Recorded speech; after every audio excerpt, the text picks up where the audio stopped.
27 अप्रैल से 5 मई तक Rajasthan weather report पर आप सभी भाइयों का स्वागत है। मेरा नाम है अरविंद अहमद। दोस्तों, राजस्थान के भागों पर देर शाम के समय, रात्रि के समय आंधी तूफान कुछ भागों पर आ रहे हैं और मेघ गर्जना वाले बादल बन रहे हैं और कुछ भागों पर वे बारिश कर रहे हैं, लेकिन उस बारिश का कोई भी फायदा जो है वो नहीं मिल पा रहा है, क्योंकि जो भी कुछ घटना होती है बारिश की, आंधी तूफान आने की, वो शाम के समय या देर रात्रि में ही आकर और सुबह तक सब कुछ शांत हो जाता है। सुबह अच्छी खासी धूप निकलती है, तापमान फिर तेजी के साथ ऊपर बढ़ते हैं और अच्छी खासी गर्मी, लू के थपेड़े दिन में जो है वे देखने को मिलते हैं। लेकिन फिर जैसे ही शाम होती है फिर इसी तरह का मौसम जो है बदलता है। लेकिन मैं आपको यहाँ पर अगर बतलाऊं तो दोस्तों 28-29 अप्रैल तक राजस्थान के भागों पर जो स्थिति दिन में बन रही है ये समाप्त हो जाएगी, यानी कि काफ़ी लंबे समय तक बादल जो है वे दिखाई देने वाले हैं और जो तापमान है वे भी कम होने वाले हैं, जो कि अभी 45-46 डिग्री के आसपास राजस्थान के चल रहे हैं, वे भी कम होंगे, जिससे जो लू जो ये चल रही है और हीट वेव वाली स्थिति बनी हुई है इससे राहत मिलेगी। तो अभी फिलहाल पश्चिम विक्षोभ पहाड़ी राज्यों की तरफ, या कह सकते हैं कि राजस्थान के पश्चिमी भागों की तरफ पहुंच रहा है। आज भी कुछ भागों पर देर शाम के समय बारिश, मेघ गर्जना, आंधी तूफान आने की संभावनाएं हैं।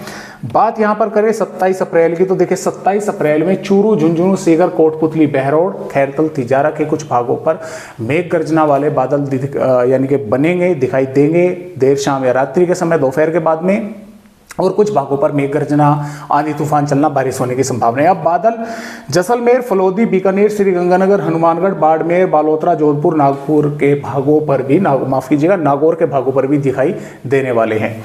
अब ऐसा नहीं है कि यहाँ पर बादल आएंगे तो जो मौसम है एकदम से ठंडा होगा। दिन में तो यानी कि सुबह से और शाम तक का जो, या दोपहर तक का जो समय रहेगा उस तब तक तो अच्छी खासी धूप यहाँ पर निकली रहेगी, हवा लगातार उत्तर पश्चिमी चलती रहेगी, तो तापमान तो लगातार यहाँ पर बढ़े ही रहेंगे। जो भी थोड़े बहुत बादल दिखाई देंगे या थोड़े बहुत भागों पर आंधी तूफान आएगा वो दोपहर के बाद, देर शाम या रात्रि के समय आने की संभावनाएं हैं। तो इन भागों पर कुछ बारिश हो सकती है। हो सकता है कि जैसलमेर, फलोदी, नागौर, श्रीगंगानगर, हनुमानगढ़ के भी कुछ गाँव या शहरों पर थोड़ी बहुत बूंदाबांदी हो जाए, देखने को मिल जाए। और इसके अलावा यहाँ पर 28 अप्रैल से ये जो संभावनाएं हैं बादल वगैरह लंबे समय तक पहुंचना है, अभी तो ये देर शाम को ही आ रहे हैं। 28 अप्रैल से क्या होगा कि ये थोड़े लंबे समय तक रहेंगे, यानी कि दोपहर के समय ही छा जाएंगे और देर शाम तक रहेंगे।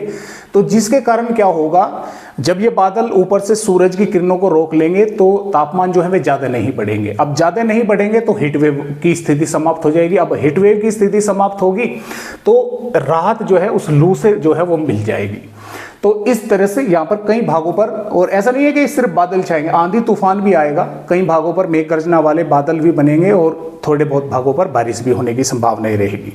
इसी प्रकार 29 अप्रैल में भी इन भागों पर यहाँ पर आंधी तूफान, मेघ गर्जना, बारिश होने की संभावनाएं हैं और जो लू है उससे राहत जो है वो मिली रहेगी। इन भागों पर भी बादल वगैरह दिखाई देते रहेंगे।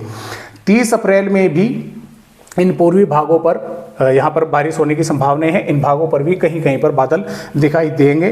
और यहाँ पर अगर हम वार्निंग के हिसाब से चलें तो देखिए 27 में भी वार्निंग वैसे तो लो की है, लेकिन कुछ भागों पर मेघ गर्जना के साथ बारिश की है।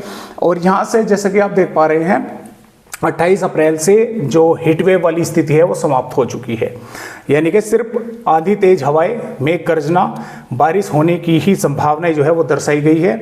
और इसी प्रकार 29 अप्रैल में भी जो ये भाग है यहाँ पर भले ही बारिश ना दर्शाई गई हो, लेकिन साथ में हीट वेव वाली स्थिति भी यहाँ पर नहीं है, जिस तरह से यहाँ पर 27 अप्रैल में है। देखिए जैसा कि आप यहाँ पर देख पा रहे हैं, या ये देखिए यहाँ पर बारिश की भी चेतावनी है, साथ में हीट वेव की भी चेतावनी है, यानी कि लू भी इन भागों पर चलेगी और शाम के समय आंधी तूफानी हवाएं आकर बारिश भी कुछ भागों पर करेगी। लेकिन ये स्थिति 28 और 29 अप्रैल में नहीं है। इन भागों पर कोई चेतावनी हीट वेव की, लू की वो नहीं दी गई है।